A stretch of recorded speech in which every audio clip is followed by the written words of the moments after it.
Hello दोस्तों, स्वागत है आपका अपने YouTube चैनल योद्धा शक्ति में। तो आज हम पढ़ने जा रहे हैं पॉलिटी का एक बहुत ही इम्पोर्टेंट टॉपिक, फंडामेंटल राइट या मौलिक अधिकार के बारे में। आखिर ये क्या होता है भाई? तो हमने पढ़ा है कि हमारा जो संविधान है उसके अंदर टोटल 22 भाग है। हाँ, 22 भाग है। तो इसकी चर्चा किसमें है? इसकी चर्चा भाग 3 में है। किसमें? भाग 3 में। अच्छा, भाग 3 कितने अनुच्छेद से कितने अनुच्छेद तक है, यानी कितने यूनिट्स है उसमें? भाग 3 में हम बात करते हैं ये आर्टिकल 12 से लेकर के 35 तक। आर्टिकल 12 से जो 35 तक है आर्टिकल, ये जो है मौलिक अधिकार से संबंधित है।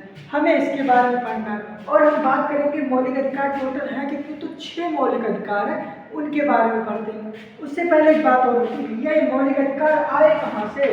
तो इस मौलिक अधिकार को हम लेकर आए हैं, यह एक सोर्स है, स्रोत है, संविधान का स्रोत। ये कहाँ से लेकर आए हैं? USA, United state of America. America से ही मौलिक अधिकार लेके आए हैं। अच्छा, ये कैसे दिए जाते हैं? क्या ये कोई टाफी बिस्किट है कि हाथ में पकड़ा देंगे? नहीं। जब भी कोई बच्चा क्या होता है, जैसे ही पैदा होता है, जन्मजात से उसको ये अधिकार मिल जाते हैं। जैसे पैदा हुआ, भाई ये मौलिक अधिकार तेरे हैं, इसे कोई छीन नहीं सकता। अगर कोई इसे छीनने की या तेरे साथ हनन करने की गलती करता है तो इसे क्या करोगे? उसको हम कहाँ लेकर जाएंगे? उसको हम लेकर जाएंगे न्यायालय में। सुप्रीम कोर्ट अनुच्छेद 32 के तहत और हाई कोर्ट अनुच्छेद 226 के तहत इसका सुरक्षा के लिए रहती है। ठीक है। फिर सोर्सेज यूएसए से, और मौलिक अधिकार जन्म से ही प्राप्त होते हैं, इसे नैसर्गिक अधिकार इसलिए कहते हैं, नैसर्गिक अधिकार कहते हैं। अच्छा, और क्या इसके बारे में जान सकते हैं? इसके बारे में और हम ये जान सकते हैं कि जो हमारा भाग 3 है, इसे संविधान का मैग्ना कार्टा कहते हैं। संविधान का मैग्ना कार्टा।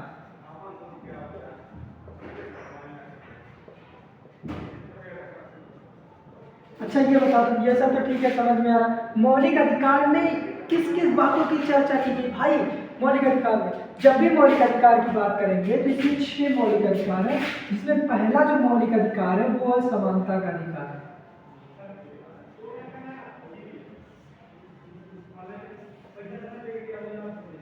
ठीक है। फिर किसका है? दूसरा है स्वतंत्रता का अधिकार।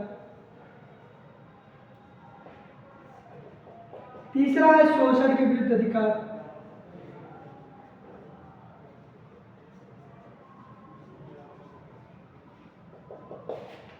चौथा क्या बात करता है? चौथा बात करता है भाई धार्मिक स्वतंत्रता का अधिकार। रिलीजन के बारे में बोल ले क्या नहीं?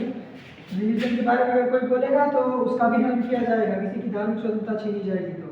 तो धार्मिक स्वतंत्रता का अधिकार।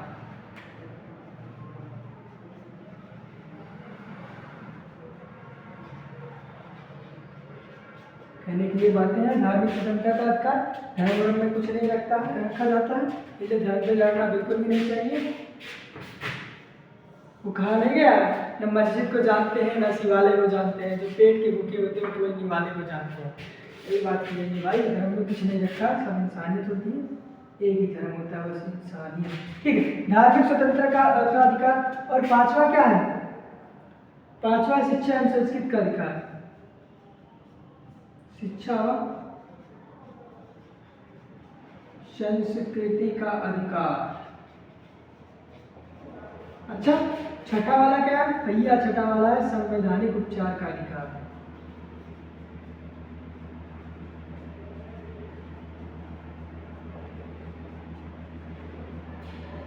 हाँ, तो कितने टोटल मूल अधिकार होते हैं? टोटल 6 मूल अधिकार होते हैं। कौन कौन से?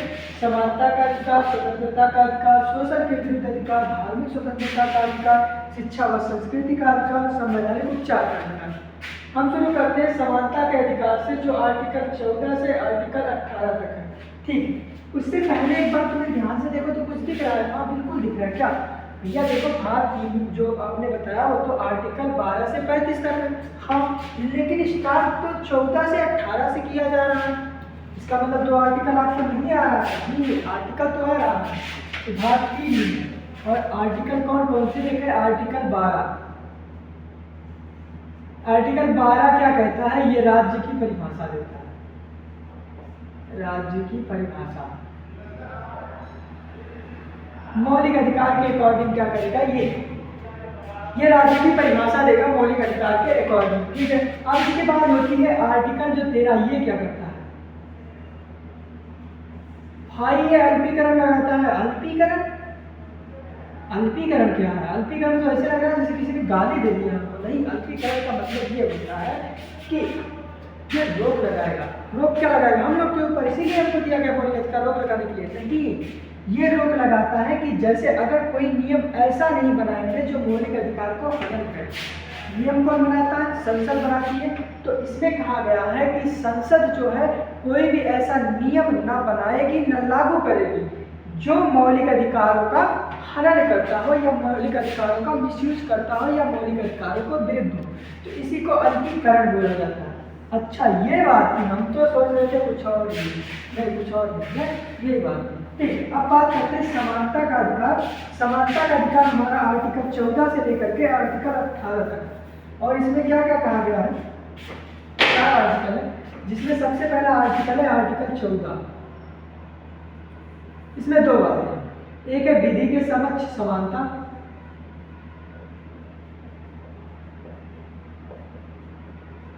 अच्छा, और दूसरा कानून के समक्ष समान संरक्षण।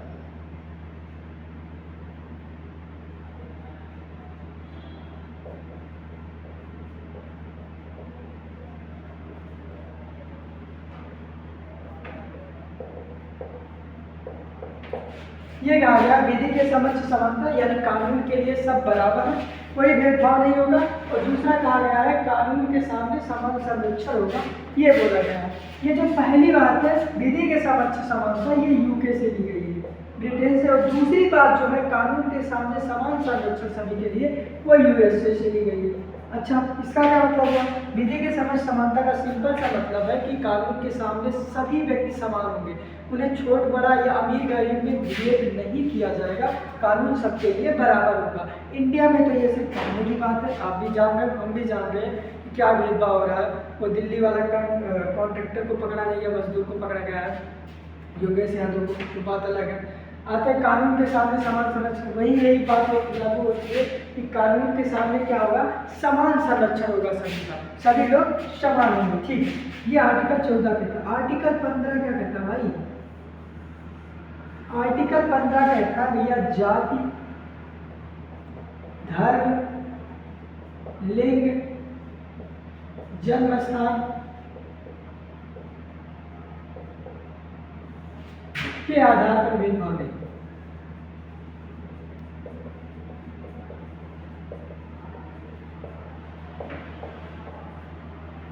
के आधार पर भेदभाव नहीं। अच्छा, इसका क्या मतलब है? बता तो दिया, जाति, धर्म, लिंग, जन्म स्थान के आधार पर भेदभाव नहीं रख, लेकिन इसका क्या मतलब होता है?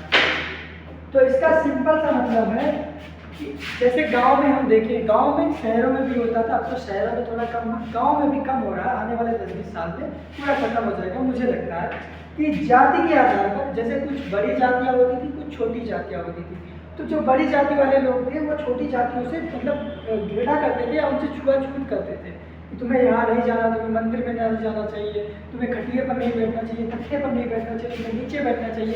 इस तरह के भेदभाव किए जाते थे। तो वो भेदभाव नहीं किया जाएगा। किसके अंतर्गत? आर्टिकल 15 के अंतर्गत। धर्म के आधार पर, धर्म के आधार पर जैसे कोई व्यक्ति हिंदू, मुस्लिम, सिख, ईसाई होते हैं, तो धर्म के आधार पर भी भेदभाव होता है। जैसे कहीं पे, अच्छा ये इस धर्म का है, कोई स्कूल में एडमिशन लेने गए, एडमिशन लेने जब गए तुमसे कहा गया अगर तुम हिंदू धर्म के हो तभी एडमिशन लेंगे, मुस्लिम धर्म के हो तो एडमिशन नहीं लेंगे। या फिर मुस्लिम धर्म वाले स्कूल में गए या फिर कहीं जाते हो, वहाँ पे क्या कहा गया कि हम मुस्लिम धर्म के हो तभी एडमिशन लेंगे, हिंदू धर्म वालों को एडमिशन नहीं लेते। तो इस आधार पर भेदभाव अगर किया जाएगा तो आर्टिकल 32 के तहत आप सुप्रीम कोर्ट में जा सकते हो। ठीक, लिंग यानी लड़का लड़की या ट्रांसजेंडर, उनके भी आधार पर भेदभाव नहीं किया जाएगा कि तुम लड़का हो तुमको एडमिशन देंगे, तुम लड़की हो तुमको एडमिशन नहीं देंगे भाई, ये बिल्कुल गलत है। जन्म स्थान, जन्म स्थान जैसे कि हमारा जहाँ जन्म हुआ होता है, जैसे हम अयोध्या में और हम लखनऊ जाएं, लखनऊ में जाते हैं हमारे साथ वहाँ भेदभाव हो, या उत्तर प्रदेश वाले कहाँ जाए, बिहार में चले जाए उनके साथ वहाँ भेदभाव हो। हमको पता है उत्तर प्रदेश और बिहार के जो मजदूर जब बाहर जाते हैं तो उनके साथ कई सारे भेदभाव होते हैं। यूट्यूब पर वीडियो आते हैं जर्नलिस्ट के, उनके आप देख सकते हैं, जैसे जिस्ट लेकर आता है, जिस्ट पर एक किया भी गया है और दिल्ली के एक मजदूर का, वहाँ देख सकते हैं कि आधार पर भेदभाव नहीं करेंगे। अगर इनके आधार पर कहीं भी भेदभाव होता है तो हम आर्टिकल 32 और आर्टिकल 226, आर्टिकल 32 के तहत सुप्रीम कोर्ट, आर्टिकल 226 के तहत हम हाई कोर्ट में जा सकते हैं और शिकायत दर्ज कर सकते हैं, और जिसने भेदभाव किया है उसकी तो भाई बच जाएगी, उसकी तो लग जाएगी, वाट लग जाएगी, और क्या लग जाएगी। 16 क्या कहती है भाई, सरकारी नियोजन या लोक नियोजन की सरकारी नियोजन,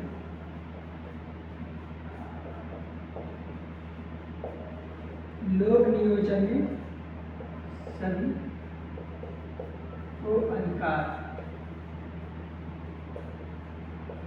लोक नियोजन का क्या मतलब हो भाई, लोक नियोजन का मतलब होता है, ऐसे लग रहा है कि बहुत कठिन शब्द लिख दिया है। लोक नियोजन का सिंपल सा मतलब होता है कि गवर्नमेंट जॉब जब है उसको, उसके अंदर सभी के लिए अधिकार है, किसी के साथ भेदभाव नहीं किया जाएगा कि भाई देखो तुम भले ही पास हो गए पेपर लेकिन तुम इस जाति के हो इसलिए हम तुमको ये नौकरी नहीं देंगे, या तुम फॉर्म ही नहीं भर सकते इस जाति के हो, तुमको इतना नंबर लाना होगा तभी तुम पास हो गए, ये सब नहीं कर सकते।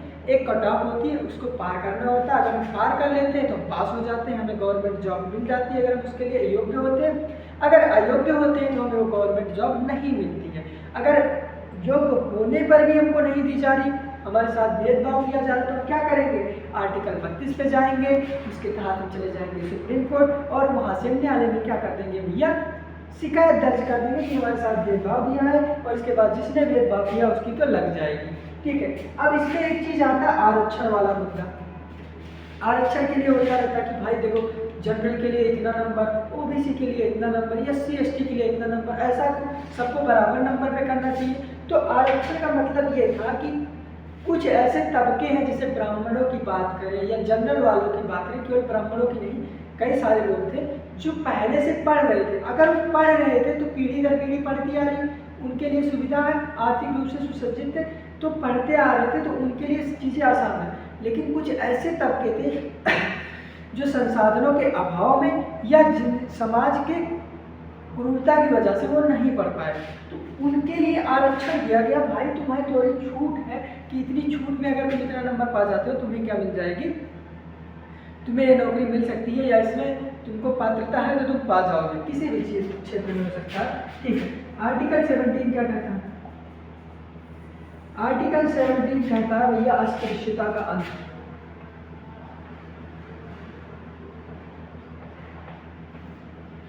अस्पृश्यता का अंत, अस्पृश्यता एक अपराध है, अनसेक्सुअलिटी। अस्पृश्यता ये भी जैसे गाली लगा, ऐसे ऐसे शब्द लिखे जैसे गाली लगा, भाई अस्पृश्यता मतलब सिंपल जाने छुआछूत, और ऐसा इस टाइम पर कोई नहीं होगा जो जानता ना हो छुआछूत क्या होता है। छुआछूत क्या होता है, जैसे कि आप गांव में देखते होंगे या शहरों में भी कई जगह, आपने छू दिया मेरा सामान मैं नहीं लूँगा, आपने इसको छू दिया मैं ये नहीं लूँगा, आप मेरा सामान वहाँ छुआएंगे मैं वहाँ नहीं लूँगा, आप कुएं से पानी निकाल लिए मैं कुआं यूज नहीं करूँगा, आज से तुम बेदखल हो समाज से। तो ये सब चीज़ें अगर की जाएंगी तो क्या होगा, तो ये सब आर्टिकल 32 के तहत हम न्यायालय में चले जाएंगे, सुप्रीम कोर्ट में, और आर्टिकल 226 के तहत हम हाई कोर्ट में चले जाएंगे। ठीक है, फिर आते हैं आर्टिकल, इधर आ जाते हैं आर्टिकल 18, इसमें कहा गया है उपाधियों का अंत।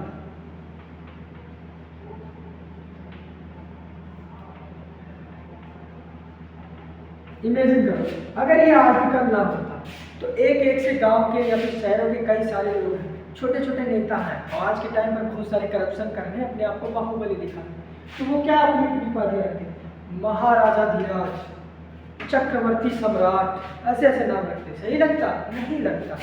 तो संविधान निर्माताओं ने सोचा भाई इसका अंत किया जाना चाहिए, तो उन्होंने कहा बिना राष्ट्रपति के अनुमति के आप कोई भी उपाधि नहीं ले सकते, विदेशों से भी नहीं ले सकते, उसके लिए आपको राष्ट्रपति से अनुमति लेनी पड़ेगी, राष्ट्रपति की अनुमति की आवश्यकता होगी।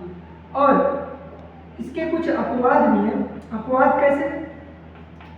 इसके अपवाद जैसे पढ़ाई के क्षेत्र में डॉक्टर हो जाते हैं, पुलिस बनते हैं, रक्षा के क्षेत्र में सेना हो जाती है, इन सब क्षेत्रों के अपवाद हैं, इनकी जो उपाधियाँ हैं, जैसे पढ़ाई के क्षेत्र में अध्यापक लग जाता है, प्रोफेसर लग जाता है, रक्षा के क्षेत्र में कर्नल, जनरल, ऐसे कई सारे होते हैं, या किसी को पुरस्कार मिलता है तो पद्म भूषण, विभूषण, ये सब उपाधियाँ दी जाती है, तो ये राष्ट्रपति के अनुमति से होनी चाहिए और शिक्षा के क्षेत्र में, रक्षा के क्षेत्र में ये बातें होती हैं। मौलिक अधिकार के बारे में हम लोगों ने क्या पढ़ा? मौलिक अधिकार के बारे में हमने पढ़ा कि भैया ये भाग 3 में है, आर्टिकल 12 से 35 तक है, लेकिन शुरुआत आर्टिकल 14 से आर्टिकल 32 तक होता है। अच्छा, आगे क्या था? इसे संविधान भाग 3 को संविधान का मैग्ना कार्टा कहते हैं। मौलिक अधिकार जन्म से ही प्राप्त होते हैं, इसलिए इसे नैसर्गिक अधिकार कहते हैं। इसे यूएसए से लाया गया है। कुल 6 प्रकार के मौलिक अधिकार हैं, जिसमें पहला मौलिक अधिकार समानता का अधिकार है, जो अनुच्छेद 14 से 18 है, लेकिन उससे पहले 2 अनुच्छेद बच जाते हैं। बच जाता है आर्टिकल 12 और आर्टिकल 13। आर्टिकल 12 राज्य की परिभाषा बताता है, आर्टिकल 13 अल्पीकरण लगाता है। किस लिए अल्पीकरण लगाता है? कि कोई दूसरा ऐसा नियम नहीं बनेगा जो हमारे मौलिक अधिकार को अफेक्ट करे या हनन करे, ठीक है। फिर इसके बाद होता है समानता का अधिकार, आर्टिकल 14 से 18, जिसमें 14 में 2 बातें की गई है, विधि के समक्ष समानता और कानून के सामने समान संरक्षण। आर्टिकल 15 में जाति, धर्म, लिंग, जन्म स्थान के आधार पर भेदभाव नहीं किया जाएगा किसी के साथ। आर्टिकल 16 कहता है लोक नियोजन में सभी को बराबर का अधिकार है। आर्टिकल 17 कहता है कि अस्पृश्यता का अंत है। आर्टिकल 18 कहता है कि उपाधियों का अंत है, बिना राष्ट्रपति की अनुमति के कोई उपाधि नहीं ले सकते। इस वाली वीडियो में हमने समानता के अधिकार को पूरा कंप्लीट कर दिया है। आगे आने वाली वीडियो में हम मौलिक अधिकारों के बारे में और ज़्यादा पढ़ेंगे। बाकी थैंक्स, धन्यवाद, जय हिंद।